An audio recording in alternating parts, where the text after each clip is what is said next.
ئەم بڕیارەی دادگای بەڕێزی بەرایی هەولێر یەک کە لە بەردەستمانە بە خۆشحاڵیەوە دوای زیاتر لە 15 ساڵ لە 16/12/2025 دوای هەوڵدانێکی پێوچان و بەردەوام و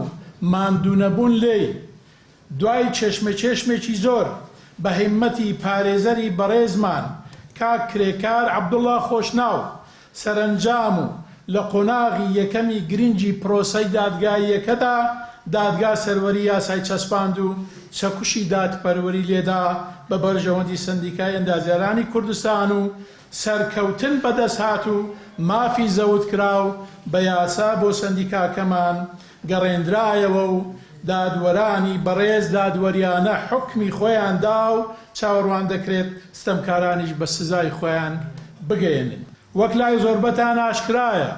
سندیکاکەمان ماوەی چەندین ساڵە مافی زەوت کراوە بە نایاسایی و زەویەکی زیاتر لە 360 لێ داگیر کرابوو کە بۆ دروستکردنی شارێکی مۆدێرن بۆ ئەندازیاران بە ناوی شاری ئەندازیاران لە هەولێر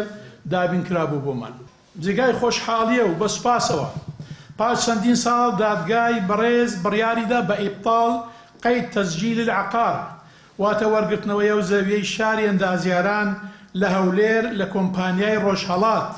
کە بە نایاسایی خستبوویانە سەرناوی خۆیان و داگیریان کردبوو خاوەنداریەتی گەڕاندەوە بۆ سەرناوی خاوەنی یاسایی و ئەسڵی خۆی ئەوی سندیکای ئەندازیارانی کوردستانە.